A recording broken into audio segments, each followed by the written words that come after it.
things that I need. I know we always need God, and you always have to remember to pray. You always need a glass of wine too. A bottle of wine. So, Mom, God, And a bottle of wine. that's it. Thank you.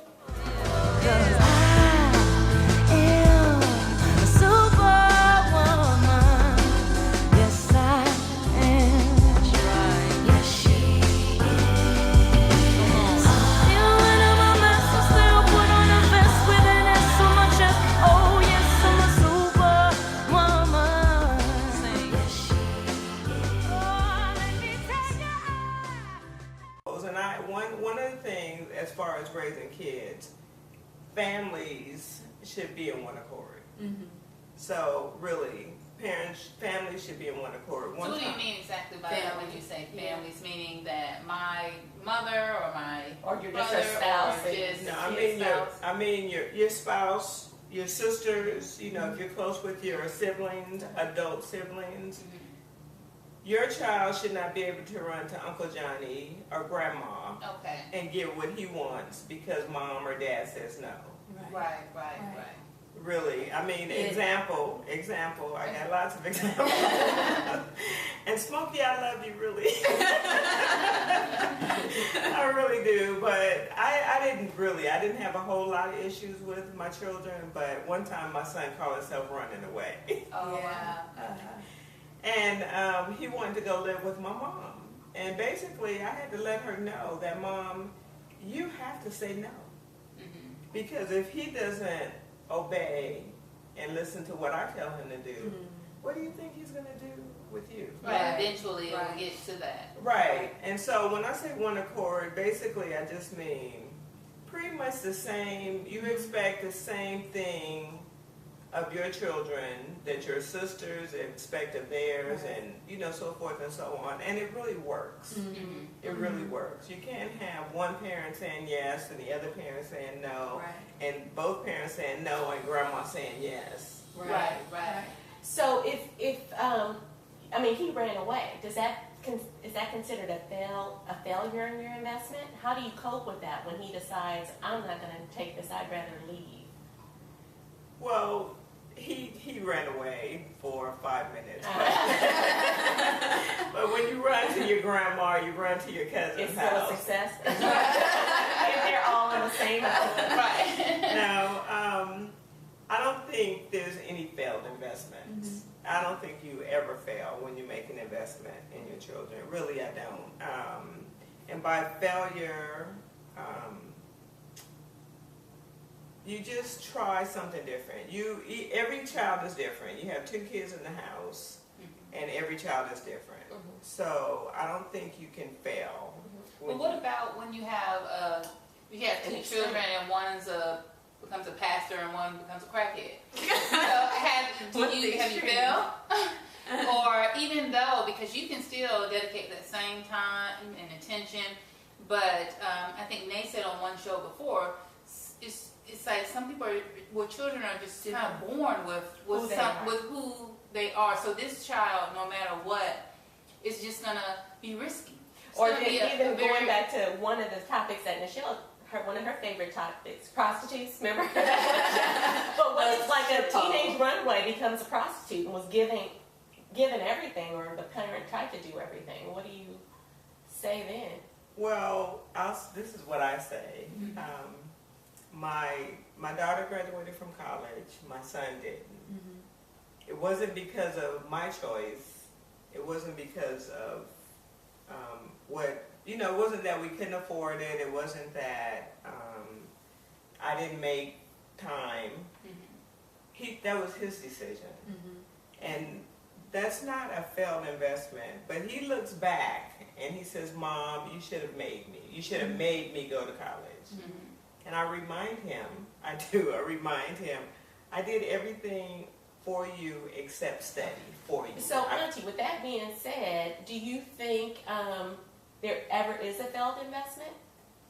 I don't think there's ever a failed investment. I really don't. I believe ultimately your children are going to turn out to be who they are. But the satisfaction comes in knowing that you've done the very best you could as a parent. Yeah. Right. The satisfaction is just knowing that as a parent, I did what I could do. I did everything within my means. Mm-hmm. I didn't go out and buy myself, designer clothes and, have this fancy stuff when I could have been, maybe I should have paid for piano lessons or maybe. So I don't believe that there's anything as a failed investment. And you'll find too, really, I've had really great success with my children, all of my friends, the people that I chose to be with and have in my circle, they're all successful. When I was growing up, my mom pushed, you guys get your education, get a high school diploma, And she got that. She got high school diplomas. And my circle of friends and my sisters, we took it up a notch. Right. You have to get your BA. You got to get it. You got to go to college. You have to go to college. You have to go to college. And for the most part, that's what we have. Okay. Our graduated children, our children have graduated. And it's because of our investment. We spent plenty of time.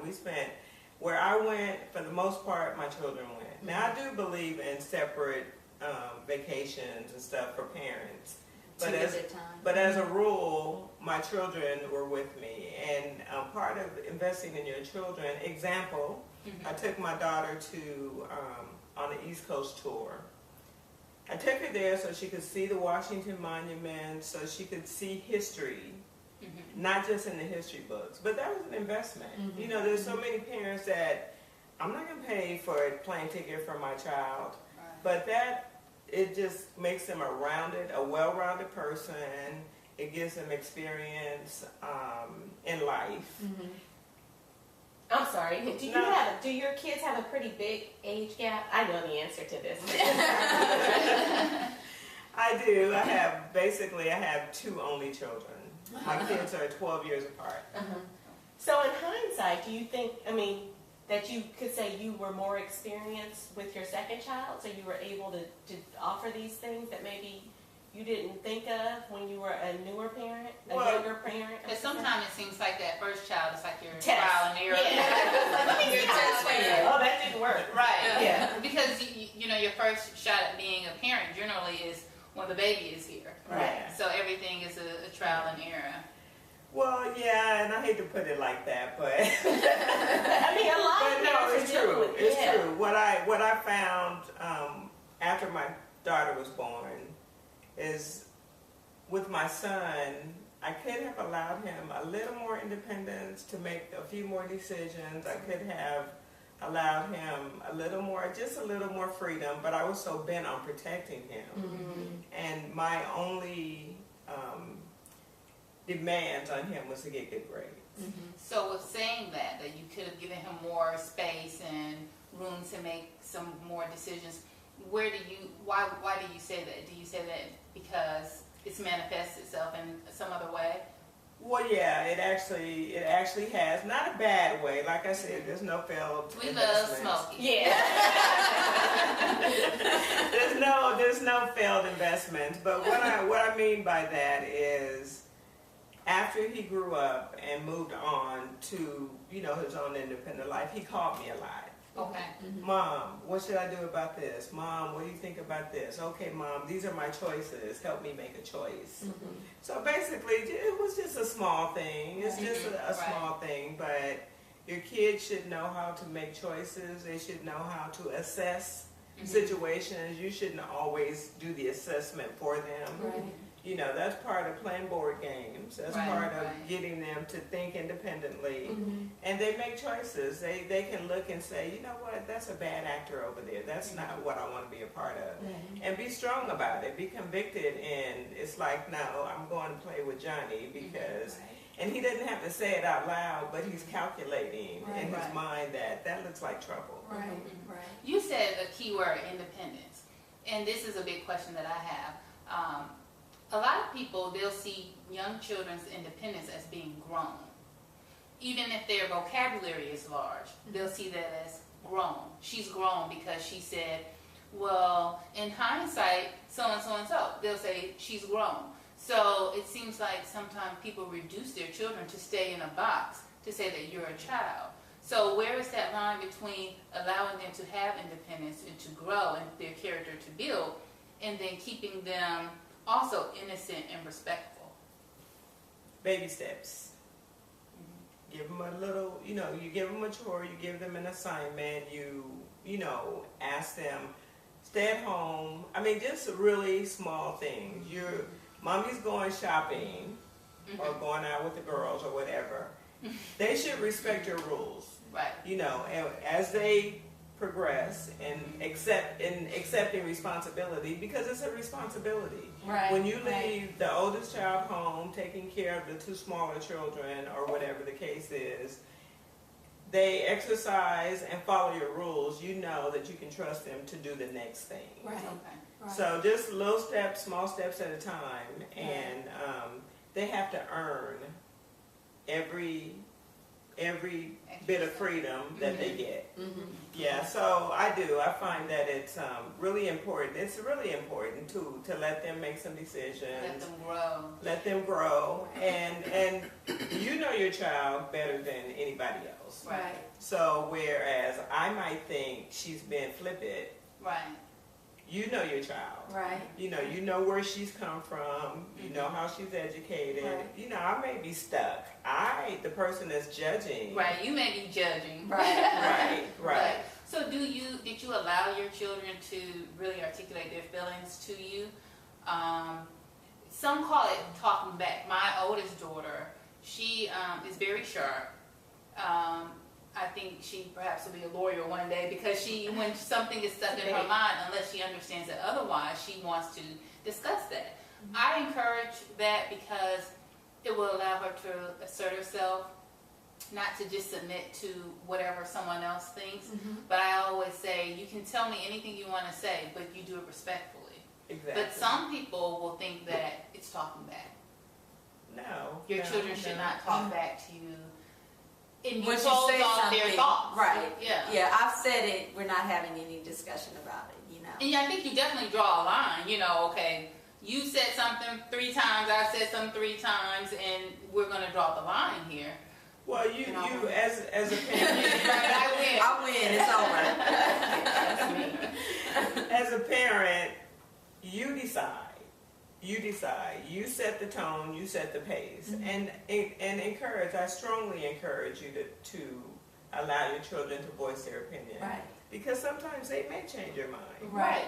Sometimes they may, but when you're adamant in the discussion is always good. Discussion.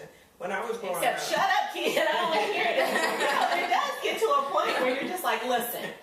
I mean, Priya, you can debate all day, but I'm telling you, no, she may have a good point, but is there ever a moment when you're like, I do not want to hear this discussion at all? Because my investment has failed. Because I think you also have to teach them at sometimes you can't say This anything. is not the time. If the police have you up against the car with your Just be quiet. Just be quiet. Right. Now it's not the They're gonna time. get a You need to lawyer. wait. Yes. So you do have to teach them that sometimes you have to just be quiet. Yeah. Right. And it's important for them to understand that sometimes it's good, sometimes it's smart to be quiet. Critically think. Right now, mommy has just come home from being gone for 15 hours, and you want to know, where are my cookies, Mom? You said you were going to bring the cookies home. Right. Well, I brought home an Xbox and a PlayStation and some books, but I forgot the cookies. I somehow missed all the other things. And yes, you're right. I did say I was going to bring some cookies, but how about you go bring me a belt?